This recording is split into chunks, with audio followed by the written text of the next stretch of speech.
और एक बड़ी खबर इस वक्त लद्दाख से आ रही है। चीन भले ही एलएसी पर चल रहे टकराव को कम करने के लिए बातचीत की पेशकश कर रहा हो, लेकिन चीन की सेना पीठ में छुरा घोंपने की पूरी तैयारी भी कर रही है। 1962 में भी चीन ने भारत के साथ इसी तरह की हरकत की थी और एक बार फिर से एलएसी के उस पार से चीन की सेना लगातार युद्ध की तैयारियों में जुटी हुई है।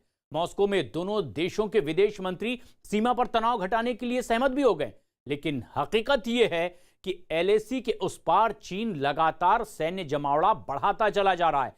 सैनिकों के साथ साथ चीन अत्याधुनिक टैंक और ट्रक पर तैनात तोप भी सीमा पर तैनात करता चला जा रहा है।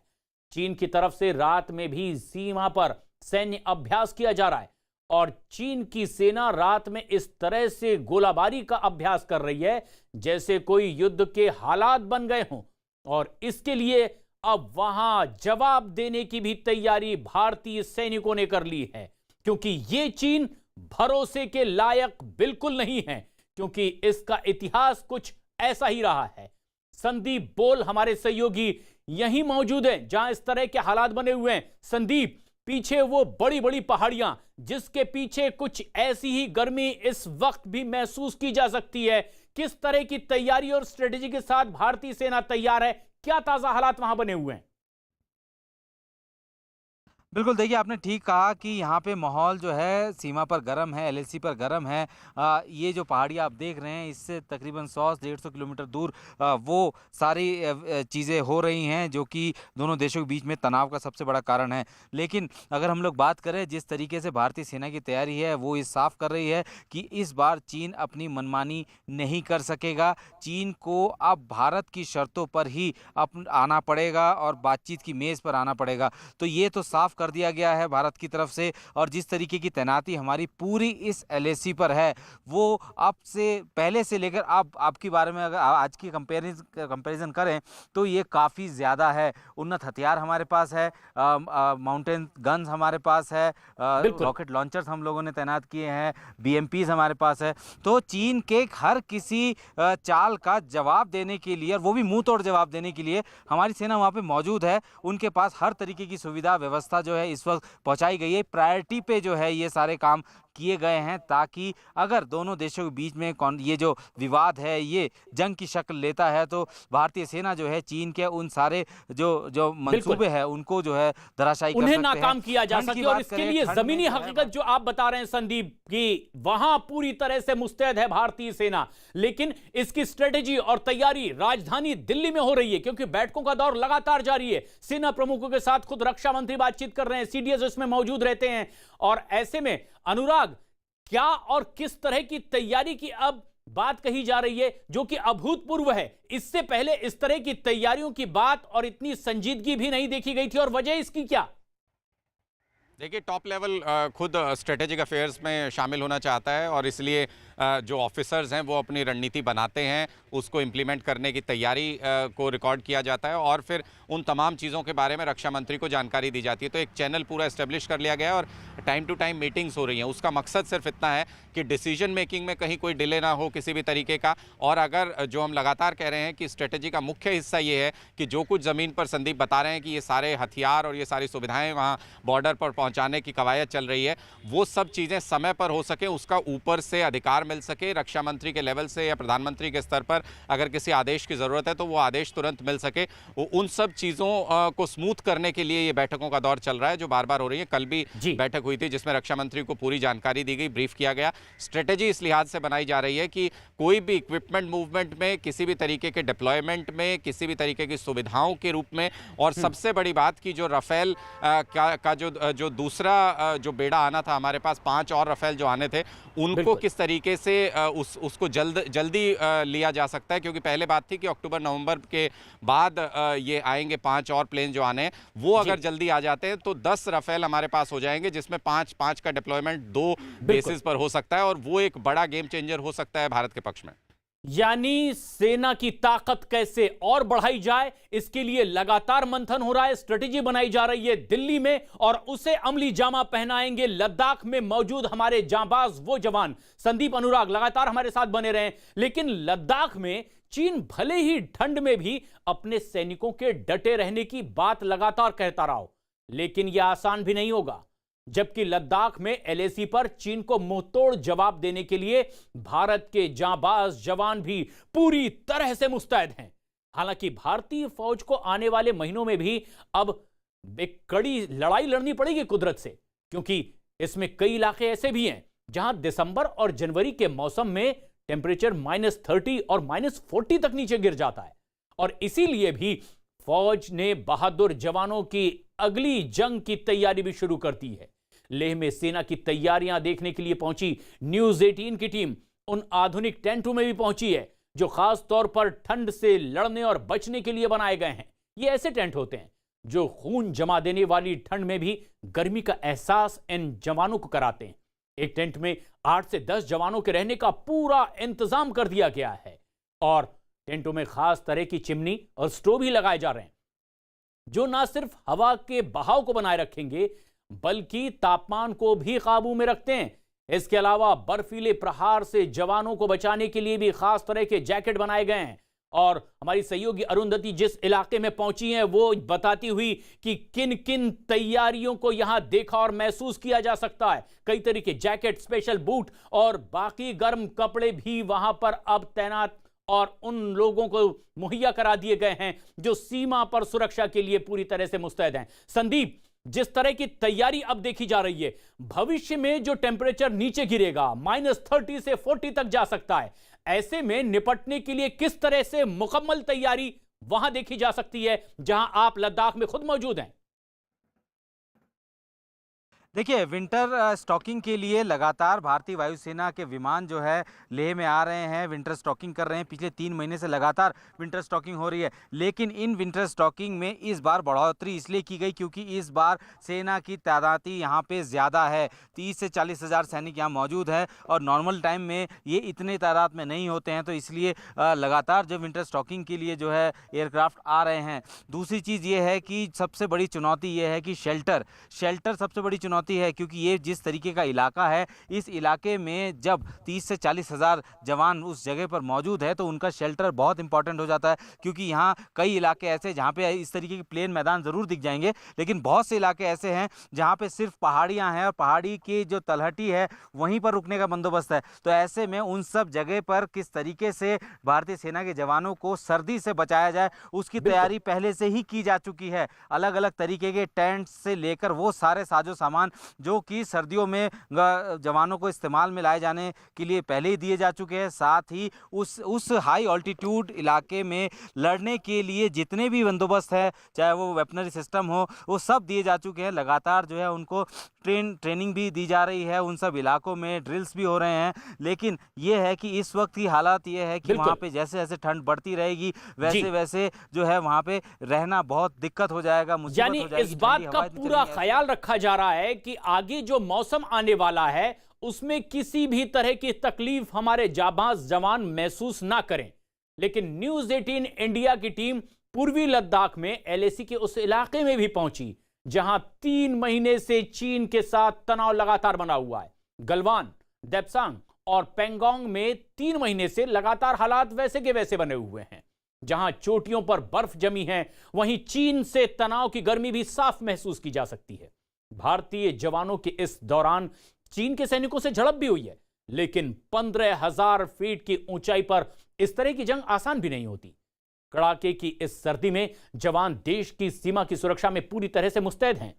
सर्दी से बचाव के लिए जवानों के पास वहां खास टेंट भी हैं जिनमें 8 से 10 जवानों के रहने के पूरे इंतजाम किए गए हैं और सर्दी से बचने के लिए अलाव का भी सहारा लिया जाता है। इसके साथ ही साथ जवानों को खास तरह के जैकेट, जूते और दूसरे कपड़े भी मुहैया करवाए गए जो बर्फ में काफी मददगार भी साबित होते हैं। भारत की फौज कड़ाके की ठंड में भी सीमा के पास की चौकियों पर निगरानी में कोई चूक नहीं बरतना चाहती और चीन को बैकफुट पर धकेल चुके भारतीय फौजी अब कुदरत से भी लोहा लेने के लिए पूरी तरह से तैयार नजर आ रहे हैं। और इसी तरह की तैयारी अब सीमा पर, खासतौर पर एलएसी पर देखी जा रही है। संदीप, जिस तरह की तैयारी अब एलएसी पर है, क्या यह माना जाए कि भारतीय सेना और भारत की ओर से अगर किसी भी परिस्थिति के लिए नौबत आती है तो लंबी लड़ाई के लिए पूरी तैयारी देखी जा सकती है लद्दाख में?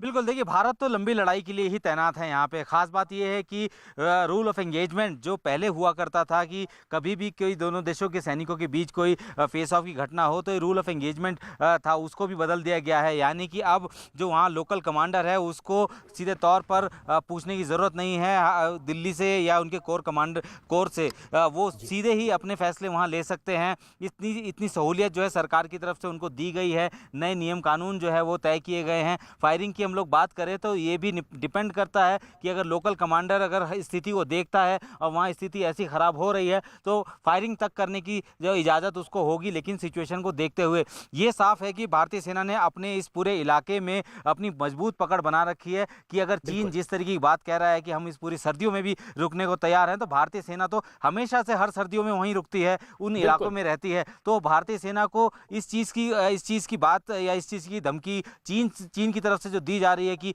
भरी ठंड में हम लोग जो है उनको नुकसान हो सकता है भारतीय सेना को, ये गलतफहमी है, गफलत में है चीन। क्योंकि हम तो हर सर्दियों में हर बार इतने ही कम टेम्परेचर में उन सारे इलाकों में मौजूद रहते हैं। लेकिन चीन जो है वो अब पिछले कुछ सालों से अपनी मौजूदगी को इन सब इलाकों में बढ़ा रहा है, नहीं तो उससे पहले वो इस सब जगह पे आता तक नहीं था।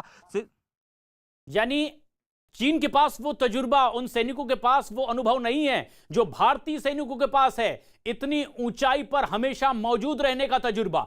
लेकिन एक और एलएसी पर जिस तरह से तनाव की स्थिति देखी जा रही है, एलएसी पर भारत की सेना चीन की हर चुनौती का जवाब देने के लिए पूरी तरह से तैयार है। तो वहीं दूसरी तरफ भारत ने कूटनीति के मोर्चे पर भी चीन की गर्दन दबोचने का पूरा इंतजाम कर लिया है।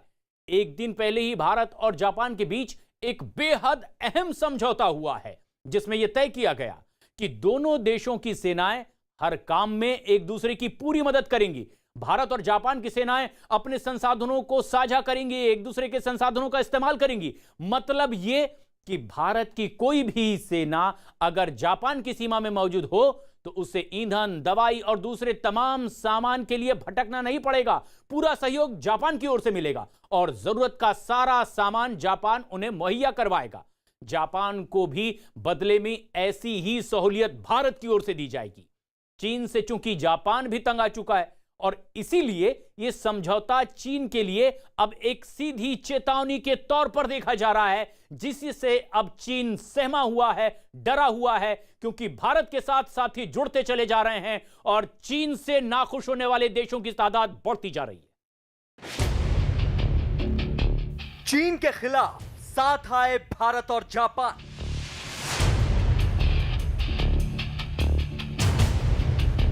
एलएसी पर तनाव के बीच भारत जापान में बड़ा समझौता।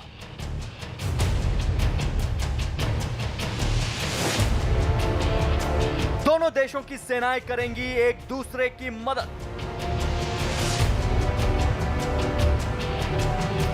हिंद महासागर से प्रशांत महासागर तक चीन की घेराबंदी।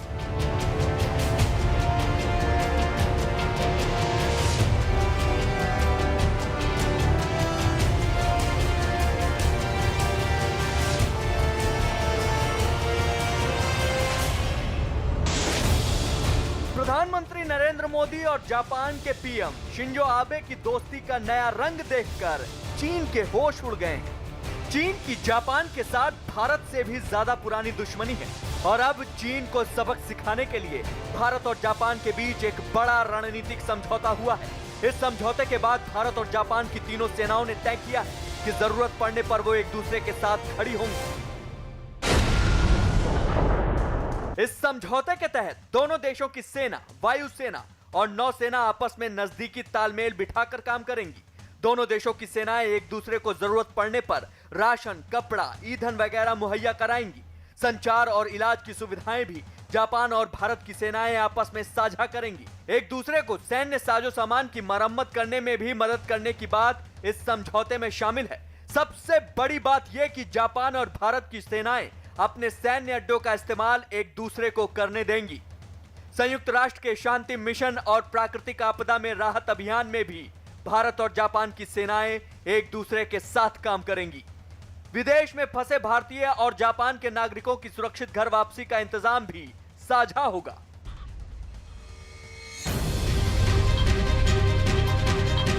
इस समझौते के तुरंत बाद जापान के प्रधानमंत्री शिंजो आबे ने पीएम मोदी से करीब आधे घंटे तक फोन पर बात की। उन्होंने भारत के साथ इस समझौते को भारत और जापान की मजबूत दोस्ती की नई मिसाल बताया। जापान का भारत के साथ ये रणनीतिक समझौता इसलिए भी महत्वपूर्ण है क्योंकि जापान ने अब तक ऐसा समझौता सिर्फ अमेरिका और ऑस्ट्रेलिया के साथ ही किया था। पॉलिटिकल बात करेंगे जियो पॉलिटिकल में तो इंडियन ओशन रीजन में और इंडो पैसिफिक रीजन में दोनों जगह ये एक बहुत बड़ी जो क्षेत्रीय ये है क्योंकि दोनों ही इस इलाके के एक बहुत मजबूत सदस्य हैं। भारत और जापान के बीच ये समझौता ऐसे वक्त में हुआ है जब LAC पर चीन भारत को जंग के लिए उकसा रहा है। वैसे भारत और जापान के बीच ये समझौता पहले से तय था, लेकिन सच्चाई ये है कि भारत और जापान को इस रणनीतिक समझौते की जरूरत चीन की वजह से ही महसूस हुई। भारत पिछले 60 साल से चीन की दादागिरी झेल रहा है, तो वहीं चीन और जापान की दुश्मनी 125 साल पुरानी है। जापान के साथ चीन का 2 बार युद्ध हो चुका है। भारत की तरह जापान की जमीन हड़पने के लिए भी चीन 70 साल से तड़प रहा है। पूरे क्योंकि वो चाइना में बहुत ज़्यादा ही इन्वेस्ट किया था, वो सारी चीज़ समेट रहा है और समेट करके ऐसा है चाहे तो भारत के अंदर में या एशियन कंट्रीज़ में वो अपने जितने भी जो शिफ्ट कर रहा है चाइना। हालांकि भारत और जापान की सीमा एक दूसरे से जुड़ी नहीं है, लेकिन दोनों देशों की रणनीतिक साझेदारी से हिंद और प्रशांत महासागर में चीन की हेकड़ी तो हवा हो ही जाएगी। करीब 2.5 दशक से भारत और जापान की नौसेना का रिश्ता साझा युद्ध अभ्यास तक ही सीमित था और वो भी चीन की आंखों में चुभ रहा था। इस समझौते के बाद चीन पर शिकंजा और कसना तय माना जा रहा है। जापान के प्रधानमंत्री शिंजो आबे ने भी माना कि ये समझौता हिंद और प्रशांत महासागर के क्षेत्र को आजाद हवा में सांस लेने के लिए जरूरी था। नेवल शक्ति को बहुत ज़्यादा बढ़ाने का है और वो बढ़ाना शुरू कर दिया है। ये लास्ट जिम्बाब्वे का ये प्रोजेक्ट है जो कि उस आने वाले प्रेसिडेंट भी इसको आगे लेकर जाएंगे। वैसे तो ये समझौता भारत और जापान के बीच हुआ है, लेकिन जानकार मानते हैं कि इसके बाद चीन अब भारत, जापान, ऑस्ट्रेलिया और अमेरिका के चक्रव्यूह में बुरी तरह घिर जाएगा। इसकी एक वजह यह भी है कि जापान और अमेरिका के बीच 1960 में ही रक्षा समझौता हुआ था, जिसके तहत अमेरिका ने जापान की सुरक्षा अपने जिम्मे रख ली थी और उसी के तहत जापान में अमेरिका ने अपने सैन्य अड्डे बना रखे हैं। इस रक्षा समझौते में यह शामिल है कि अगर किसी ने जापान पर हमला किया तो अमेरिका उसे खुद पर हमला मानेगा और उसका माकूल जवाब देगा। एक दूसरे की सेनाओं की मदद के लिए जापान और ऑस्ट्रेलिया का समझौता भी पहले से है। अमेरिका और ऑस्ट्रेलिया के साथ भारत की रणनीतिक दोस्ती भी काफी मजबूत है। ऐसे में चीन के खिलाफ जरूरत पड़ने पर भारत, जापान, अमेरिका और ऑस्ट्रेलिया के एक साथ आने का रास्ता साफ हो गया है, क्योंकि अब भारत भी जापान का औपचारिक तौर पर रणनीतिक सहयोगी बन चुका है।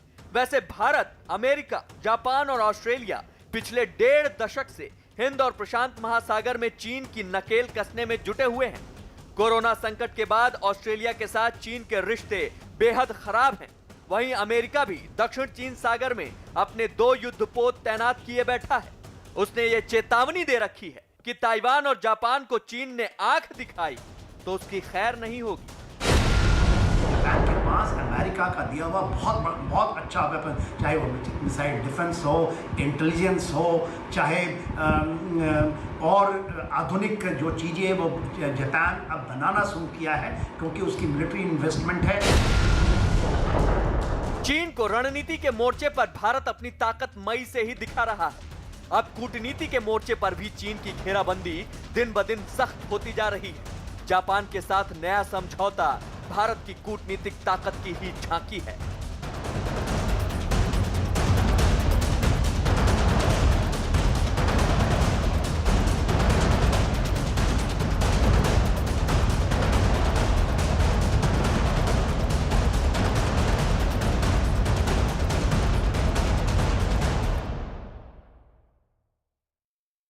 और LAC पर जारी तनातनी के बीच भारत ने 1 हफ्ते के भीतर ही चीन को 2 बार तगड़े झटके दिए हैं।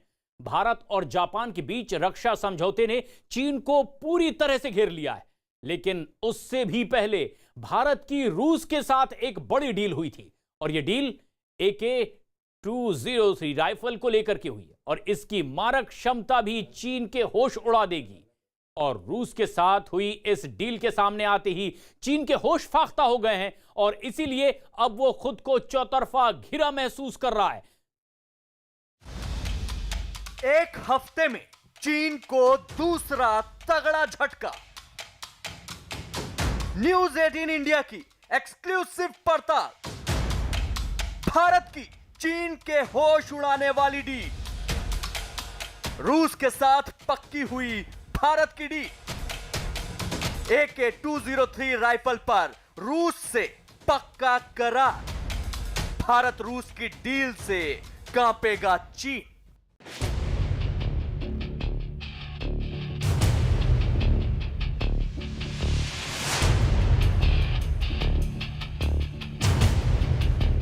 न्यूज 18 इंडिया की एक्सक्लूसिव पड़ताल।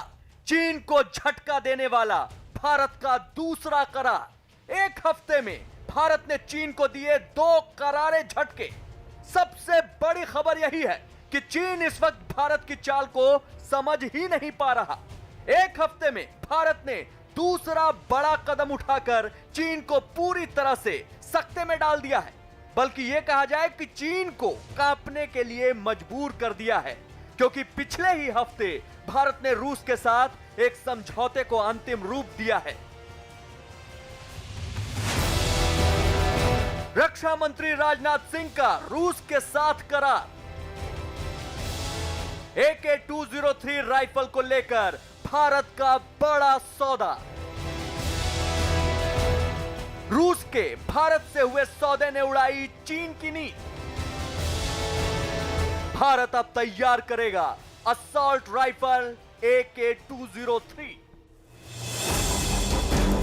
भारत और रूस के बीच AK-203 राइफल के समझौते को रक्षा मंत्री राजनाथ सिंह ने अंतिम रूप दिया और डील पर साइन होते ही LAC पर तनाव फैलाने की कोशिश में लगे चीन की नींद उड़ गई।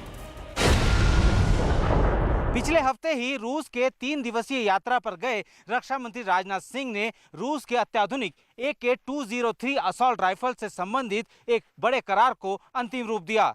हालांकि भारत और रूस के बीच ये समझौता 1 साल पहले ही हो चुका था। भारत के अमेठी में इस राइफल के बनाए जाने का ऐलान खुद प्रधानमंत्री नरेंद्र मोदी ने किया था, लेकिन जिस वक्त रक्षा मंत्री राजनाथ सिंह ने इस समझौते को अंतिम रूप दिया, ये सीधे सीधे LAC पर चीन को एक करारी चुनौती है। इस सिलसिले में सबसे बड़ी खबर सामने आई है कि इस समझौते के तहत भारत रूस से जो AK-203 राइफल खरीदेगा, उन्हें भारत की अमेठी की ऑर्डिनेंस फैक्ट्री में तैयार किया जाएगा, जिसके बारे में 1 साल पहले प्रधानमंत्री नरेंद्र मोदी ऐलानिया कह चुके हैं। कुछ लोग दुनिया में घूमते घूमते बताते रहते हैं, हर गांव में जाके made in Ujjain, made in Jaipur, made in Jaisalmer, made in Baroda भाषण करते रहते हैं। उनके भाषण ही रह जाते हैं। ये मोदी है। अब मेड इन अमेठी, ये made in Amethi, made in Amethi AK-203 राइफलों से आतंकियों और नक्सलियों के साथ होने वाली मुठभेड़ों में हमारे सैनिकों को निश्चित रूप से बहुत बढ़त मिलने वाली है। न्यूज 18 की पड़ताल में सबसे बड़ी बात यह सामने आई है कि रूस से 1 लाख AK-203 राइफल भारत खरीदेगा। AK-203 राइफल AK-47 राइफल का सबसे नया और आधुनिक अवतार है। यह नई आधुनिक rifle Indian small arm system यानी इंसास राइफल की जगह लेगी।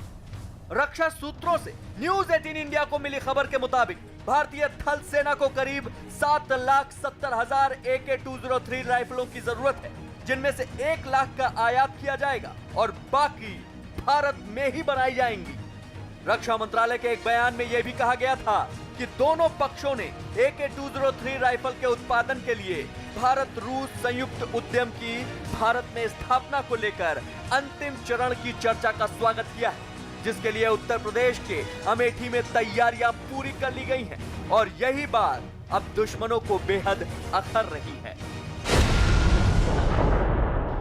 AK-203 असॉल्ट राइफल, याद रखना जब ये राइफल यहां से बनेंगी और 7.5 लाख राइफल देश के जवानों के हाथों में होगी, तो दुश्मनों के फिर क्या हाल हो रहे होंगे, वही हाल हो रहे होंगे जो अभी आपने एयर स्ट्राइक के माध्यम से, इससे पहले सर्जिकल स्ट्राइक के माध्यम से देखा है। 1000 गुण वाली इस राइफल के मिलने से भारतीय सेना की ताकत में कई गुना इजाफा हो जाएगा। रूस की बनी AK-203 राइफल दुनिया की सबसे आधुनिक और घातक राइफलों में से एक है। AK-203 राइफल बेहद हल्की और छोटी है। सुरक्षा बलों को दी जाने वाली इस राइफल को पूरी तरह से लोड किए जाने के बाद कुल वजन 4 किलोग्राम के आसपास होगा, जिससे इसे जवानों का अपने साथ रखना और संभालना आसान हो जाता है। इस राइफल में 7.62 mm की गोलियों का इस्तेमाल किया जाता है। इसकी मारक क्षमता 400 मीटर है। यह राइफल 1 मिनट में 600 गोलियां या 1 सेकंड में 10 गोलियां दाग सकती है। इसे ऑटोमेटिक और सेमी ऑटोमेटिक दोनों ही मोड पर इस्तेमाल किया जा सकता है। जिस AK सीरीज की राइफल को उत्तर प्रदेश की अमेठी के ऑर्डिनेंस फैक्ट्री में बनाने की पूरी तैयारी कर ली गई है, ये हर लिहाज से भारत की सुरक्षा जरूरतों को पूरा करता है। सीमाओं पर भारतीय जवानों के हाथों में ये अगले साल या फिर कुछ महीनों में ये असॉल्ट राइफल दिखाई दे सकती है। इस असॉल्ट राइफल की मारक क्षमता पूरी दुनिया में अपना लोहा मनवा चुकी है और भारत रूस से तकरीबन 7 लाख के आसपास ये बंदूकें खरीद रहा है।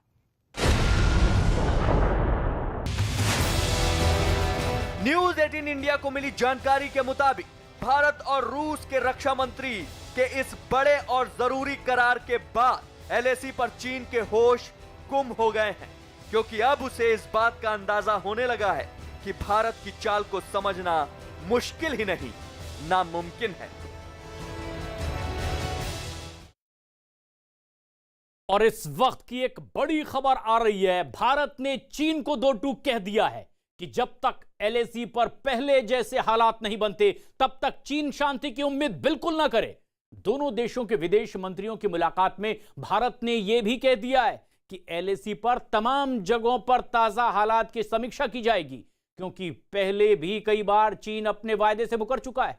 और भारत ने चीन को यह साफ साफ कह दिया है कि LAC पर चीन की तरफ से सैनिकों का जमावड़ा 1993 और 1996 के समझौतों और प्रोटोकॉल का सीधा सीधा उल्लंघन है, जबकि भारत ने ऐसा कुछ भी नहीं किया है।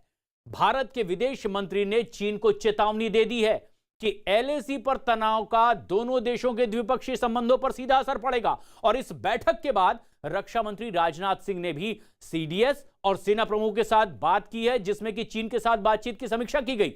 और दिल्ली में करीब 2 घंटे तक चली इस बैठक में LAC पर ताजा हालात की चर्चा की गई है और अपनी स्थिति को मजबूत करने के लिए रणनीति पर लगातार मंथन भी हुआ है। मतलब साफ है, भारत ने चीन से कह दिया है कि वो जल्द से जल्द पीछे हटे या फिर अपनी ही भाषा में जवाब के लिए तैयार हो जाए। और ऐसे में जबकि बातचीत की पेशकश चीन की ओर से लगातार की जा रही है, बातचीत के बीच चीन की चालबाजी की तस्वीरें भी सामने आई है। और खबर यह है कि चीन ने पैंगोंग झील के नॉर्थ बैंक में फिंगर के पास में जमावड़ा शुरू कर दिया है अपने सैनिकों का और वहां बेस कैंप भी बना लिया है। चीन एक तरफ तो बातचीत का दिखावा भी कर रहा है, तो वहीं दूसरी तरफ LAC के पास में अपने सैनिकों को बढ़ाता चला जा रहा है।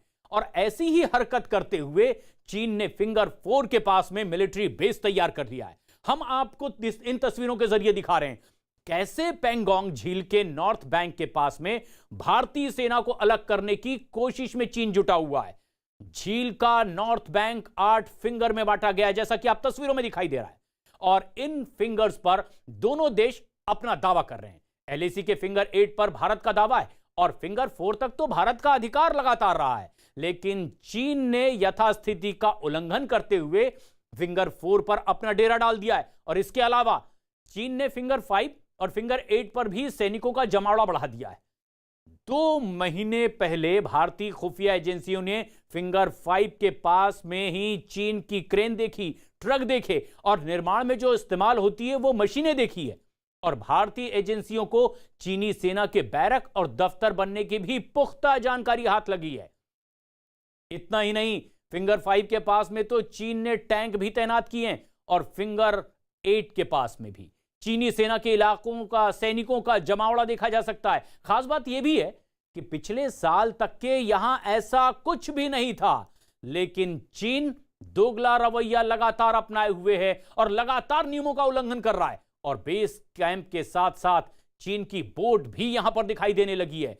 चीन की इस हरकत के बाद अब भारतीय सेना ने चीन के ठिकानों की अनदेखी करते हुए कई जगहों पर अपना कब्जा जमा लिया है। और अब भारत ने भी यह साफ कर दिया है कि चीन या तो पीछे हटे या फिर इसका खामियाजा भुगतने के लिए तैयार हो जाए। और इसी से जुड़ी इस वक्त की एक और बड़ी खबर आ रही है। चीन और भारत के बीच तनाव से जुड़ी हुई यह खबर है। चीन की गंदी नीयत की वजह से भारत ने रूस में होने वाले कई देशों के सबसे बड़े सैन्य अभ्यास कौकास 2020 में हिस्सा लेने से साफ इनकार कर दिया है। भारत को खुफिया सूत्रों से जानकारी मिली है कि चीन ने इस सैन्य अभ्यास में उन्हीं सैनिकों को भेजने की तैयारी की है जिन्होंने बीते दिनों भारतीय सीमा में कई बार घुसपैठ की कोशिश की। चीन की इसी जालसाजी से साफ हो गया है कि वो एलएसी पर तनाव को कम करना ही नहीं चाहता और लगातार उकसावे की कोशिश कर रहा है। भारत चीन तनाव पर इस वक्त की सबसे बड़ी खबर।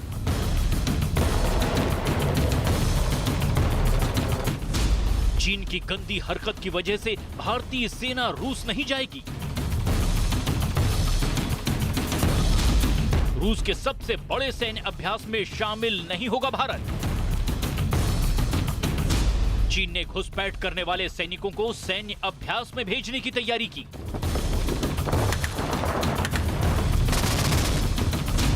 चीन ने वेस्टर्न कमांड की टुकड़ी को रूस भेजने का फैसला किया। नाराज भारत ने सैन्य अभ्यास में हिस्सा लेने से किया इनकार। एक तरफ आसमान में उड़ते रफाल, तो दूसरी तरफ T-90 टैंकों की गड़गड़ाहट।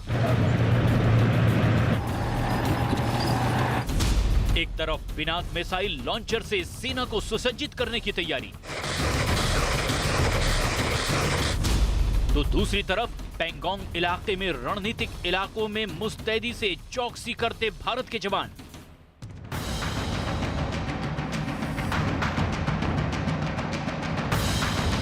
चीन के साथ भारत के बढ़ते तनाव के बीच इन तैयारियों ने बिना कहे भी बहुत कुछ कह दिया है। घुसपैठ की आदत और दूसरों के इलाकों पर कब्जे की नीयत से बाज न आने वाला चीन तिलमिला रहा है।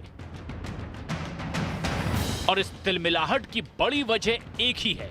बीते कुछ दिनों में भारत की सेना ने कई बार उसके गंदे इरादे नाकाम किए हैं और पीछे हटने को मजबूर कर दिया है। इन आदतों की वजह से चीन को जितने झटके लगे, उससे बातचीत की पेशकश से चीन खत्म करने की दुहाई तो देता है, लेकिन बौखलाहट में वो तनाव बढ़ाने वाली हरकत ही करता है। इसी का नतीजा है चीन का सबसे ताजा रुख। चीन ने रूस में होने वाली मल्टीनेशनल एक्सरसाइज के लिए अपनी सेना की टुकड़ी WTC यानी वेस्टर्न थिएटर कमांड से भेजने का फैसला किया है। ये वही थिएटर कमांड है जिसके सैनिकों ने पिछले दिनों भारत की सीमा में घुसने की कोशिश की और भारतीय सेना के साथ जबरदस्त विवाद हुआ। बताया जा रहा है कि भारत से टकराव के वक्त वेस्टर्न कमांड के जो सैनिक मौके पर मौजूद थे, उन घुसपैठियों को भी चीन रूस में होने वाले सैन्य अभ्यास कौकास 2020 में भेज रहा है।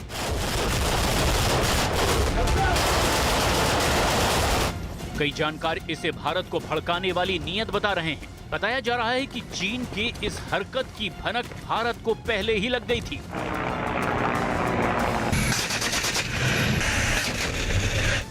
सूत्रों का दावा है कि भारत को जैसे ही ये खबर मिली, विदेश मंत्रालय हरकत में आ गया और कुछ दिन पहले ही इस मुद्दे पर साउथ ब्लॉक में एक उच्च स्तरीय बैठक हुई। इस बैठक में विदेश मंत्री एस जयशंकर शामिल हुए। बैठक में chief of defence staff Bipin Rawat भी मौजूद थे। चूंकि चीन ने यह हरकत एलएसी पर तनातनी के बीच की है, इसलिए भारत ने इस पर रूस में होने वाले सैन्य अभ्यास में हिस्सा लेने के लिए बहुत सोच विचार किया। चीन और पाकिस्तान की मौजूदगी वाले इस सैन्य अभ्यास में शामिल होने से जुड़े हर पहलू पर चर्चा हुई और अंत में इसमें हिस्सा न लेने का फैसला किया गया।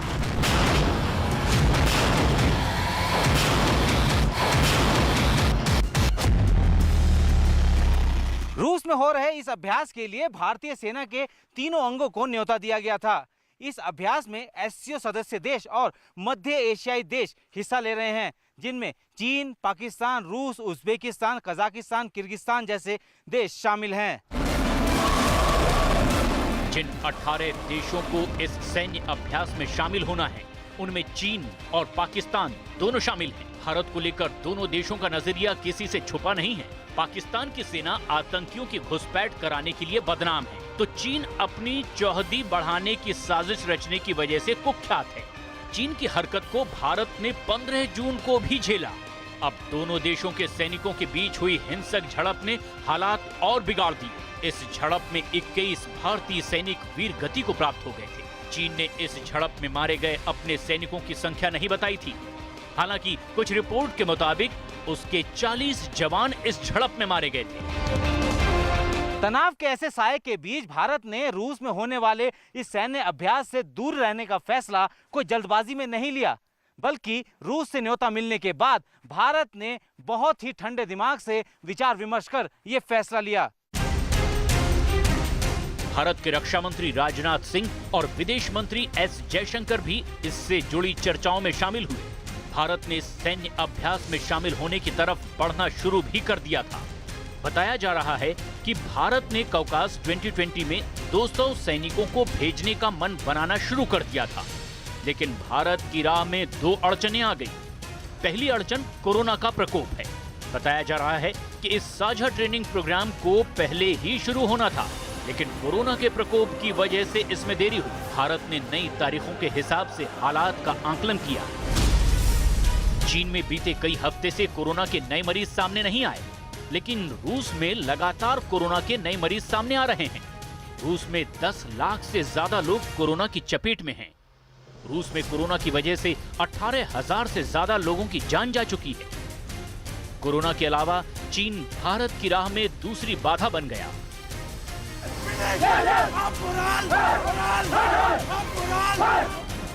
तब उसने साझा सैन्य अभ्यास में वेस्टर्न कमांड की टुकड़ी भेजने का फैसला कर लिया।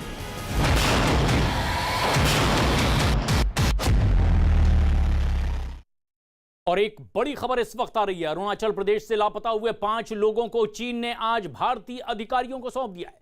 चीनी सेना ने इन लोगों को पकड़ा था और बाद में इस बात को माना भी था कि 5 लोग उनके पास मौजूद हैं। दरअसल अरुणाचल प्रदेश के कांग्रेस विधायक निनोंग एरिंग ने पिछले दिनों कहा था कि चीनी सेना ने अरुणाचल के अपर सुंबासिरी जिले में 5 भारतीयों को अगवा कर लिया है और इसके बाद भारतीय सेना ने चीनी अधिकारियों को हॉटलाइन पर इसका संदेश भी भेजा और अब चीन ने आज आखिरकार इस बात को स्वीकार करते हुए उन 5 भारतीयों को सौंप दिया है। संदीप बोल हमारे सहयोगी जो लद्दाख में मौजूद हैं।